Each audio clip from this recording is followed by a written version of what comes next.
नमस्कार, मैं हूं श्वेता। बिहारी न्यूज में आपका स्वागत है। आज है 21 दिसंबर, दिन रविवार। खबरों की ओर बढ़ने से पहले एक नजर डालते हैं आज के टॉप हेडलाइंस पर। बिहार में जमीन से जुड़े 10 अहम काम अब पूरी तरह से होंगे ऑनलाइन। दाखिल खारिज और भूलाभ समेत सभी सेवाएं फटाफट होगी उपलब्ध। जमाबंदी, SMS अलर्ट और LPC प्रमाण पत्र जैसी सुविधाएं भी होंगी शामिल। BSEB की नई तकनीकी पहल, बिहार बोर्ड अब पुराने प्रमाण पत्रों को केमिकल ट्रीटमेंट से करेगा मजबूत। छात्रों को मिलेगा तेज और सुरक्षित डिजिटल सत्यापन। राजगीर में शुरू हुआ नालंदा लिटरेचर फेस्टिवल 2025 का पहला संस्करण। 5 दिनों तक चलेगा महोत्सव। आयोजन से राजगीर बनेगा साहित्यिक और बौद्धिक केंद्र। होमगार्ड जवानों के परिवारों के लिए बड़ी खुशखबरी। बिहार में होमगार्ड जवानों को भी मिलेगा बीमा कवरेज। गृह विभाग और पुलिस मुख्यालय कर रहे अंतिम तैयारी। बिहार सरकार ने 5 एक्सप्रेसवे निर्माण में आत्मनिर्भर होने का लिया ऐतिहासिक निर्णय। अब केंद्र पर नहीं रहेंगे निर्भर। सड़क कनेक्टिविटी और आर्थिक विकास को मिलेगी नई रफ्तार। आज उत्तरी गोलार्ध में होगी वर्ष की सबसे लंबी रात। शीतकालीन संक्रांति के साथ 13 घंटे 34 मिनट की होगी रात। 10 घंटे 26 मिनट का होगा दिन। T20 वर्ल्ड कप 2026 के लिए टीम इंडिया घोषित। सूर्य कुमार यादव कप्तान और अक्षर पटेल होंगे उप कप्तान। ईशान किशन को मिला मौका। चलिए एक नजर डालते हैं आज के 25 बड़ी खबरों की ओर। यूपीपीएससी के पॉलिटेक्निक लेक्चरर के 513 पदों पर 2 जनवरी तक करे आवेदन। उत्तर प्रदेश लोक सेवा आयोग ने पॉलिटेक्निक लेक्चरर के 513 पदों के लिए आवेदन प्रक्रिया शुरू कर दी है। इच्छुक उम्मीदवार यूपीपीएससी की आधिकारिक वेबसाइट uppsc.up.nic.in पर जाकर के ऑनलाइन आवेदन कर सकते हैं। आवेदन की अंतिम तिथि 2 जनवरी 2026 है, जबकि आवेदन में सुधार और फीस जमा करने की अंतिम तिथि 9 जनवरी 2026 रखी गई है। उम्मीदवार की आयु 1 जुलाई 2025 के आधार पर निर्धारित होगी। न्यूनतम आयु 21 वर्ष और अधिकतम आयु 40 वर्ष। वहीं विशेष वर्ग को नियम के अनुसार छूट मिलेगी। पॉलिटेक्निक लेक्चरर बनने के लिए BE या फिर BTech या फिर BS या फिर BR की डिग्री जरूरी है। चयनित उम्मीदवारों को 56,100 रुपए प्रतिमाह वेतन के साथ सरकारी भत्ते और सुविधाएं भी मिलेगी। आवेदन के लिए पहले रजिस्ट्रेशन करें, आवश्यक दस्तावेज अपलोड करें और फॉर्म सबमिट करें। आज होगी वर्ष की सबसे लंबी रात। आज उत्तरी गोलार्ध में वर्ष की सबसे लंबी रात होगी, जिसे शीतकालीन संक्रांति या विंटर सोलस्टिस कहते हैं। इस दिन सूर्य उत्तरी ध्रुव से सबसे दूर होता है, जिससे दिन केवल 10 घंटे 26 मिनट और रात 13 घंटे 34 मिनट की होगी। इसके बाद दिन बढ़ने और रातें छोटी होने लगी। पृथ्वी के 23.5 डिग्री झुकाव और सूर्य के सापेक्ष स्थिति के कारण यह घटना होती है। भारतीय परंपरा में इसे महत्वपूर्ण माना जाता है, क्योंकि शीतकालीन संक्रांति के बाद सूर्य उत्तरायण में प्रवेश करता है, जिससे शुभ सकारात्मक ऊर्जा का प्रतीक माना जाता है। बिहार की बेटियों को मिलेगा IIT स्तर की कोचिंग सुविधा।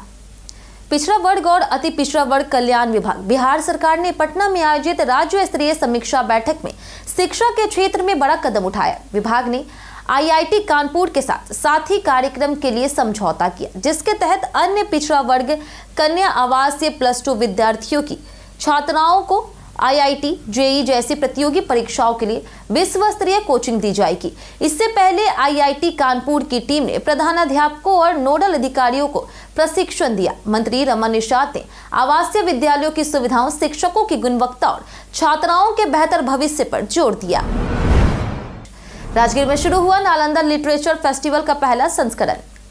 नालंदा लिटरेचर फेस्टिवल यानी कि NLF 2025 का पहला संस्करण आज से 25 दिसंबर तक राज्य कन्वेंशन सेंटर नालंदा में आयोजित किया जा रहा है। यह महोत्सव नालंदा की प्राचीन ज्ञान परंपरा से प्रेरित होकर विरासत, भाषा और साहित्य पर केंद्रित है। इसका उद्देश्य शास्त्रीय और समकालीन साहित्यिक परंपराओं को जोड़ना, क्षेत्रीय, राष्ट्रीय और अंतरराष्ट्रीय संवाद को बढ़ावा देना और लोक कथाओं में आधुनिक लेखन तक विविध आवाजों को मंच देना है। कार्यक्रम में सत्र, पैनल, लेखक संवाद, कार्यशालाएं, पुस्तक प्रदर्शनी, सांस्कृतिक प्रस्तुतियां और योग सत्र शामिल है। यह आयोजन राजगीर को साहित्यिक और बौद्धिक केंद्र बनाएगा। बिहार में जमीन से जुड़े 10 जरूरी काम अब ऑनलाइन होंगे फटाफट। बिहार के उप मुख्यमंत्री और राजस्व और भूमि सुधार मंत्री विजय कुमार सिन्हा ने जमीन से जुड़े मामलों को तेजी से निपटाने के लिए कई कदम उठाए। विभाग ने अब 10 जरूरी सेवाओं की जानकारी ऑनलाइन उपलब्ध कराई, जिन्हें biharbhumi.gov.in के माध्यम से आसानी से पूरा किया जा सकता है। इनमें ऑनलाइन दाखिल खारिज, भू लगान भुगतान, डिजिटल भू अभिलेख, ई मापी, राजस्व न्यायालय, भूमि उपयोग परिवर्तन, राजस्व मानचित्र की डोर स्टेप डिलीवरी, जमाबंदी, SMS अलर्ट और LPC प्रमाण पत्र शामिल है। फर्जी दस्तावेजों का इस्तेमाल करने वालों पर सख्त कार्रवाई करने के निर्देश भी दिए गए। बिहार बोर्ड के पुराने प्रमाण पत्र होंगे केमिकल ट्रीटमेंट से सुरक्षित। बिहार विद्यालय परीक्षा समिति यानी कि BSEB अपने पुराने प्रमाण पत्रों को उच्च टेक्निक से लैस प्रक्रिया के माध्यम से सुरक्षित और डिजिटल बनाने जा रही। बोर्ड ने 1980 तक के अभिलेख डिजिटलीकरण कर लिए हैं और अब 1952 तक के प्रमाण पत्रों को संरक्षित करने की तैयारी कर रहे हैं। पुराने दस्तावेजों को वैज्ञानिक तरीके से केमिकल ट्रीटमेंट और लेमिनेशन के माध्यम से मजबूत किया जाएगा ताकि उनकी उम्र बढ़े और स्याही सुरक्षित रहे। इसके बाद प्रमाण पत्र स्कैन कर डिजिटल प्लेटफॉर्म पर अपलोड किए जाएंगे, जिससे छात्रों को सत्यापन और प्रमाण पत्र प्राप्त करना आसान, पारदर्शी और तेज होगा। होमगार्ड जवानों को भी मिलेगा बिहार पुलिस जैसा बीमा कवर। बिहार सरकार जल्द ही होमगार्ड जवानों को भी बिहार पुलिस की तरह बीमा योजना का लाभ देने की तैयारी कर रही। उप मुख्यमंत्री और गृह मंत्री सम्राट चौधरी ने बताया कि होमगार्ड जवान कानून व्यवस्था, आपदा प्रबंधन और चुनाव ड्यूटी जैसे जोखिम भरी जिम्मेदारियों में पुलिस के साथ काम करते हैं। इसलिए सेवा के दौरान मृत्यु या फिर गंभीर दुर्घटना की स्थिति में उनके परिजनों को आर्थिक सुरक्षा मिलनी चाहिए। प्रस्तावित योजना में होमगार्ड जवानों को एक मुफ्त बीमा सहायता दी जाएगी। गृह विभाग और पुलिस मुख्यालय योजना का अंतिम प्रारूप तैयार कर रहे हैं और जल्द ही औपचारिक घोषणा होने की संभावना है। 24 से 28 दिसंबर तक पटना सिटी में भारी वाहनों पर लगेगी रोक। गुरु गोविंद सिंह जी महाराज की 359वें प्रकाश उत्सव को लेकर के पटना सिटी में भव्य तैयारियां की गई है। देश विदेश से लाखों श्रद्धालुओं के आगमन को देखते हुए यातायात व्यवस्था में बदलाव किया गया। 24 दिसंबर की मध्य रात्रि से 28 दिसंबर की मध्य रात्रि तक पटना सिटी क्षेत्र में भारी वाहनों के प्रवेश पर रोक रहेगी। ट्रक और ट्रैक्टर दीदारगंज की ओर से अशोक राजपथ नहीं आएंगे। सभी वाहन न्यू बाईपास से चलेंगे। बाजार समिति में आवश्यक सामग्री वाले वाहन रात 2 बजे से 4 बजे तक आएंगे। वहीं 27 दिसंबर को तख्त साहिब में मुख्य समारोह होगा, जबकि 25 दिसंबर को बड़ी प्रभात फेरी निकलेगी। चयन के बाद पटना पहुंचे ईशान किशन, बोले अभी बस रेस्ट चाहिए। T20 वर्ल्ड कप के लिए टीम इंडिया में चयन के बाद पटना पहुंचे बिहार के लाल ईशान किशन। मीडिया से बातचीत में उन्होंने कहा कि फाइनल खेलकर आने के बाद बहुत थकान महसूस हो रही और अभी बस रेस्ट करना है। मां ने बेटे के चयन पर खुशी जताते हुए कहा कि 2 साल के संघर्ष का फल मिला है और अब वो अच्छे से खेलेंगे और नाम रोशन करेंगे। पिता प्रणव पांडे ने बधाई दी। वहीं सईद मुश्ताक अली ट्रॉफी में अच्छे रन बनाने के बाद ईशान के शानदार प्रदर्शन ने उन्हें टीम में वापस लाया। बिहार सक्षमता परीक्षा 4.0 का रिजल्ट हुआ जारी। बिहार विद्यालय परीक्षा समिति यानी कि BSEB ने सक्षमता परीक्षा 4.0 का परिणाम जारी कर दिया। बोर्ड अध्यक्ष आनंद किशोर ने बताया है कि पास होने वाले शिक्षकों को राज्य कर्मी का दर्जा मिलेगा, जिससे उन्हें स्थायी और सम्मानजनक सेवा सुविधाएं मिलेगी। परीक्षा में कुल 14,936 शिक्षक अभ्यर्थी शामिल हुए, जिनमें 8,501 महिला और 6,435 पुरुष थे। पास प्रतिशत में महिलाएं आगे रही। 2,725 महिला शिक्षक सफल हुए, जबकि 2,227 पुरुष शिक्षक सफल हुए। बोर्ड ने सफल अभ्यर्थियों के लिए online document verification software launch किया है, जिससे आगे की प्रक्रिया तेज, पारदर्शी और सरल होगी। बिहारी बर्थडे स्पेशल में आज बात होगी शिल्पा सिंह की। शिल्पा सिंह के बहुप्रतिभाशाली भारतीय गायिका, नर्तकी, मॉडल और सौंदर्य प्रतियोगिता की उप विजेता है। उन्होंने 2012 में IMC मिस यूनिवर्स इंडिया में उप विजेता का खिताब जीता और लास वेगास में आयोजित मिस यूनिवर्स 2012 प्रतियोगिता में भारत का प्रतिनिधित्व किया। प्रारंभिक साक्षात्कार में 10 में से 9/6 अंक प्राप्त कर वे सेमीफाइनल में पहुंची। पेशेवर रूप से शिल्पा ने 2019 में इंडियन स्कूल ऑफ बिजनेस से स्नातक की डिग्री हासिल की और वर्तमान में गूगल में कार्यरत है। इससे पहले उन्होंने मुंबई के SVKM के NMIM से कंप्यूटर विज्ञान में बीटेक की डिग्री पूरी की थी। भोजपुर में बिहार सरकार के तीसरे निश्चय के तहत भूमि बैंक की होगी शुरुआत। बिहार सरकार के साथ निश्चय पार्ट 3 के तहत भोजपुर जिले में उद्योग और निवेश का बढ़ावा देने के लिए भूमि बैंक की शुरुआत की जाएगी। जिला प्रशासन ने अंचल अधिकारियों को निर्देश दिए हैं कि वे सरकारी जमीन, गैर आबाद भूखंड और अनुपयोगी भूमि की पहचान कर रिपोर्ट जल्द सौंपे। भूमि बैंक बनने से नए उद्योग, लघु मध्यम इकाइयां और विकास परियोजनाएं स्थापित की जाएगी। इसके साथ ही अवैध जमाबंदी और अतिक्रमण के खिलाफ सख्त कार्रवाई होगी। इस पहल से भोजपुर में रोजगार और आर्थिक विकास को नई दिशा मिलेगी, जबकि सरकारी जमीन का पारदर्शी उपयोग सुनिश्चित होगा। मधेपुरा में 23 दिसंबर को लगेगा जॉब कैंप। मधेपुरा नियोजनालय 23 दिसंबर को एक दिवसीय जॉब कैंप आयोजित कर बेरोजगार युवाओं को रोजगार के अवसर देगा। यह कैंप श्रम संसाधन विभाग के अंतर्गत संयुक्त श्रम भवन में होगा। वहीं निजी कंपनी स्वतंत्र माइक्रोफिन प्राइवेट लिमिटेड 50 पदों पर भर्ती करेगी। न्यूनतम योग्यता 10वीं पास और आयु सीमा 18 से 35 वर्ष है। चयनित उम्मीदवारों को 12,500 रुपए वेतन के साथ पीएफ, ईएसआई और प्रोत्साहन राशि मिलेगी। तैनाती मधेपुरा, सहरसा, सुपौल और पूर्णिया में होगी। इच्छुक अभ्यर्थियों का एनसीएस पोर्टल पर पंजीकरण आवश्यक है। जॉब कैंप पूरी तरह निःशुल्क है। बिहार में एचआईवी मरीजों के लिए जल्द खुलेगा 5 नए एआरटी सेंटर। बिहार सरकार एचआईवी मरीजों के लिए साल के अंत तक 5 नए एंटी रेट्रोवायरल थेरेपी यानी कि एआरटी सेंटर खोलने जा रही, जिससे इलाज की पहुंच और सुविधा बढ़ेगी। वर्तमान में राज्य में 29 सेंटर है। नए सेंटर खुलने के बाद यह संख्या 34 हो जाएगी। Patna, IGIMS, NMCH, ESIC, beta और किशनगंज में नए सेंटर खोले जाएंगे। एआरटी सेंटर दवा वितरण के अलावा खून की जांच, परामर्श, मानसिक सहयोग और गर्भवती महिलाओं और नवजात शिशुओं की देखभाल भी करेगी। इससे मरीजों को इलाज में आसानी और भरोसा मिलेगा। सर्दियों में सुरक्षित ड्राइविंग के लिए अपनाइए आसान टिप्स। सर्दियों में ड्राइविंग कई खतरों से भरी होती है, जैसे कोहरा, फिसलन भरी सड़कें और ठंडी हवा। कार स्टार्ट करने से पहले इंजन को 2 से 3 मिनट वार्म करें ताकि ऑयल का प्रदर्शन बेहतर हो। कोहरे में फॉग लैंप या लो बीम का इस्तेमाल करें और स्पीड कंट्रोल और सुरक्षित दूरी बनाए रखें। Tyre pressure, brake system, battery और वाइपर की नियमित जांच जरूरी है। वहीं विंडशील्ड और साइड मिरर साफ रखें। लंबी दूरी पर गर्म कपड़े, पानी और दवाएं साथ रखें। नींद या थकान महसूस हो तो ब्रेक लें ताकि सुरक्षित ड्राइविंग सुनिश्चित हो सके। बिहार सरकार 5 एक्सप्रेसवे निर्माण में पूरी तरह बनेगी आत्मनिर्भर। बिहार सरकार ने 5 एक्सप्रेसवे का निर्माण स्वयं करने का ऐतिहासिक निर्णय लिया, जिससे अब राज्य केंद्र पर निर्भर नहीं रहेगा।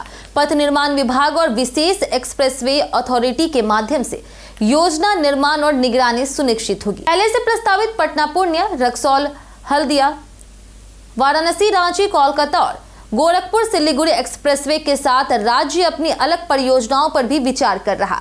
हाइब्रिड एन्युटी मॉडल से वित्तीय दबाव कम होगा। इससे सड़क कनेक्टिविटी बेहतर होगी, यात्रा समय घटेगा, माल वाहन लागत कम होगी, रोजगार के अवसर बढ़ेंगे और राज्य का आर्थिक विकास तेज होगा।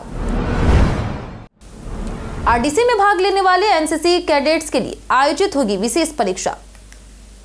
बिहार में गणतंत्र दिवस शिविर यानी कि आरडीसी में भाग लेने वाले सभी एनसीसी कैडेट्स के लिए विशेष परीक्षा आयोजित की जाएगी। यह नीति अब राज्य के सभी विश्वविद्यालयों में लागू होगी, जिसमें Bihar agriculture university, Bihar animal sciences university और नालंदा ओपन यूनिवर्सिटी भी शामिल है। इस आदेश की घोषणा राज्यपाल सचिवालय ने की, जो पटना यूनिवर्सिटी छात्र संघ अध्यक्ष मैथिली मृणालिनी के राज्यपाल से मुलाकात के बाद हुआ। पहले राष्ट्रीय दायित्व निभाने के कारण दिल्ली गए कैडेट्स को जनवरी 2025 में सेमेस्टर परीक्षा का मौका नहीं मिला और उन्हें बैक लग गया। अब विशेष परीक्षा से उन्हें न्याय मिलेगा। डीवीएस प्रणाली से बिहार बोर्ड सत्यापन प्रक्रिया होगी तेज और पारदर्शी। बिहार विद्यालय परीक्षा समिति ने शिक्षा व्यवस्था को डिजिटल और पारदर्शी बनाने के लिए डॉक्यूमेंट वेरिफिकेशन सिस्टम यानी कि डीवीएस से लॉन्च किया है। 20 दिसंबर 2025 से लागू इस ऑनलाइन व्यवस्था से बोर्ड से उत्तीर्ण छात्रों के दस्तावेज का सत्यापन पूरी तरह डिजिटल होगा। सरकारी, गैर सरकारी, निजी, राज्य या विदेश के संस्थान अब डीवीएस पोर्टल पर पंजीकरण कर दस्तावेज सत्यापन के लिए आवेदन कर सकेंगे। सत्यापन शुल्क ऑटोमेटेड रूप से तय और ऑनलाइन भुगतान होगा। इससे मैनुअल पत्राचार, ड्राफ्ट और बार बार बोर्ड कार्यालय आने की जरूरत खत्म होगी। प्रक्रिया तेज, सुरक्षित और पारदर्शी होगी। जानिए आज कैसा रहेगा बिहार के मौसम का मिजाज। बिहार में ठंड और कोहरे का असर और तेज हो गया। पटना समेत पूरे राज्य में पहली बार कोल्ड डे की स्थिति बनी जो 22 दिसंबर तक जारी रह सकती है। हवा में नमी 90% से अधिक है और तापमान का अंतर बेहद कम हो गया। 38 जिलों में कोहरे को लेकर के अलर्ट जारी किया गया है, जिसमें 12 जिलों में रेड और 26 जिलों में ऑरेंज अलर्ट है। कई इलाकों में दिन में भी कपकपी महसूस की जा रही। विजिबिलिटी 50 से 200 मीटर तक रहने की संभावना है, जिससे सड़क, रेल और हवाई यातायात प्रभावित हो रहा है। ONOS योजना से बिहार के विश्वविद्यालयों को मिलेगा वैश्विक शोध जर्नल एक्सेस। बिहार में उच्च शिक्षा विभाग के गठन के बाद केंद्र सरकार ने शोधार्थियों के लिए वन नेशन वन सब्सक्रिप्शन यानी कि ONOS योजना शुरू की है। इस योजना से राज्य के 15 विश्वविद्यालय और 268 अंगीभूत महाविद्यालयों के शोधार्थियों को 30,000 से अधिक राष्ट्रीय और अंतर्राष्ट्रीय रिसर्च जर्नल्स तक डिजिटल पहुंच मिलेगी। योजना के तहत विज्ञान, टेक्निक, इंजीनियरिंग, चिकित्सा, गणित, प्रबंधन, सामाजिक विज्ञान, मानविकी के 13,000 से अधिक पत्रिकाएं उपलब्ध होगी। इससे दूर दराज और ग्रामीण क्षेत्रों के छात्र और शोधकर्ता वैश्विक स्तर से शोध और प्रकाशनों तक पहुंच सकेंगे और बिहार को पूर्वोत्तर का प्रमुख शोध केंद्र बनाने में मदद मिलेगी। लालू प्रसाद यादव का दिल्ली में मोतियाबिंद ऑपरेशन हुआ सफल। राष्ट्रीय जनता दल के अध्यक्ष और बिहार के पूर्व मुख्यमंत्री लालू प्रसाद यादव का शनिवार को दिल्ली के सेंटर ऑफ साइट अस्पताल में मोतियाबिंद का ऑपरेशन सफल रहा। उनकी बेटी मीसा भारती ने फेसबुक पोस्ट के माध्यम से इस जानकारी को साझा किया। सर्जरी डॉक्टर महिपाल सचदेव द्वारा बिना किसी जटिलता के अंतर्राष्ट्रीय मानकों के अनुसार की गई। लालू यादव ने उपचार के प्रति अच्छा प्रतिक्रिया दिया और पोस्ट ऑपरेटिव देखभाल के साथ उनकी रिकवरी तेज और स्मूथ रहने की उम्मीद है। इससे पहले उनकी किडनी का ट्रांसप्लांट दिसंबर 2022 में सिंगापुर में किया गया। T20 वर्ल्ड कप 2026 के लिए टीम इंडिया का ऐलान। T20 वर्ल्ड कप 2026 के लिए टीम इंडिया का ऐलान शनिवार को कर दिया गया। सूर्य कुमार यादव कप्तान होंगे, जबकि उप कप्तानी की जिम्मेदारी अक्षर पटेल संभालेंगे। एशिया कप 2025 से टीम के वाइस कप्तान और ओपनर रहे शुभमन गिल इस बार टीम में नहीं है। विकेटकीपर ईशान किशन को मौका मिला और फिनिशर रिंकू सिंह की भी वापसी हुई। टीम में कुल 15 खिलाड़ी शामिल हैं, जिनमें कुछ नए और कुछ पिछले विश्व कप के अनुभवी खिलाड़ी हैं।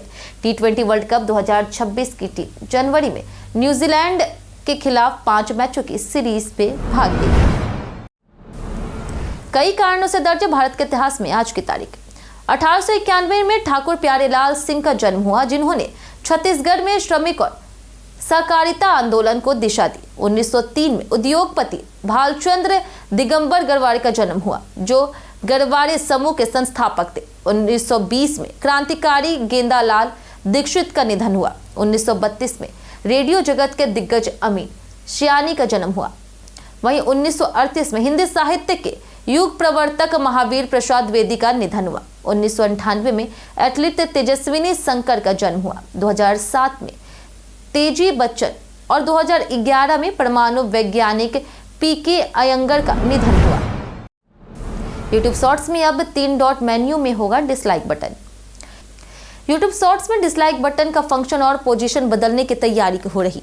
अब कंपनी डिसलाइक और नॉट इंटरेस्टेड बटन को मर्ज कर एक ही बटन में काम करेगी। इसका मतलब है कि कोई वीडियो पसंद ना आने पर भी यही बटन दबा करके डिसलाइक किया जा सकेगा या वीडियो में रुचि ना होने का संकेत दिया जा सकेगा। इसके अलावा यह बटन अब लाइक बटन के पास भी नहीं दिखेगा, बल्कि 3 डॉट मेन्यू में हाइड रहेगा। बटन दबाने पर एल्गोरिदम को संकेत मिलेगा और यूजर के लिए संबंधित कंटेंट को अनुकूलित किया जाएगा। बिजली की बढ़ती मांग को देखते हुए तैयार हुआ नया पावर सबस्टेशन। बिहारशरीफ में नया पावर सबस्टेशन बनकर तैयार हो गया है, जिससे जनवरी महीने में लोगों को बिजली मिलने लगेगी। सुपर ग्रिड कैंपस में बने इस स्टेशन की क्षमता 20 MVA है और ये खासकर शहर के दक्षिणी मोहल्लों और आसपास के इलाकों के लिए फायदेमंद होगा। पावर ट्रांसफरों का सफल ट्रायल भी कर लिया गया है। निर्माण पर लगभग 7 करोड़ रुपए खर्च हुए हैं। बढ़ती संख्या और बिजली की बढ़ती मांग को देखते हुए मनीराम अखाड़ा और नालंदा कॉलेज के पास भी नए पावर सबस्टेशन बनाने की योजना बनाई जा रही। हम प्रतिदिन आपसे 5 ऐसे जरूरी सवाल उसके जवाब बताएंगे जो कि बीपीएससी, बिहार पुलिस दरोगा समेत एसएससी जैसे अन्य प्रतियोगी परीक्षाओं में काम आएंगे। सवाल इतिहास, बिहार स्पेशल, करंट अफेयर्स और भूगोल से रहेंगे। पूछे गए 5 सवाल में आपने कितना सही जवाब दिया, हमें कमेंट करके जरूर बताएं। तो हमारा पहला सवाल है, मोकामा ताल किस राज्य में स्थित है? ऑप्शन ए है उत्तर प्रदेश, ऑप्शन बी है हरियाणा, ऑप्शन सी है सिक्किम, ऑप्शन डी बिहार। इसका सही जवाब है ऑप्शन डी बिहार। हमारा दूसरा सवाल है कि इनमें से किस स्थान पर कोसी नदी गंगा नदी से मिलती है? ऑप्शन ए है सिवान, ऑप्शन बी है वैशाली, ऑप्शन सी है पटना या फिर ऑप्शन डी कुर्सेला। इसका सही जवाब है ऑप्शन डी कुर्सेला। हमारा तीसरा सवाल है कि गुरुद्वारा गोविंद घाट किस नदी के किनारे स्थित है? ऑप्शन ए है गोमती, ऑप्शन बी है गंगा, ऑप्शन सी है यमुना या फिर ऑप्शन डी कावेरी। इसका सही जवाब है ऑप्शन बी गंगा। हमारा चौथा सवाल है कि बिहार का कौन सा जिला नेपाल और उत्तर प्रदेश के साथ अपनी सीमा साझा करता है? Option A Sitamarhi, option B है मुंगेर, ऑप्शन सी है पूर्वी चंपारण या फिर ऑप्शन डी पश्चिमी चंपारण। इसका सही जवाब है ऑप्शन डी पश्चिमी चंपारण। हमारा आखिरी सवाल है मुख्यमंत्री बागवानी मिशन के अंतर्गत बिहार के कितने जिले शामिल हैं?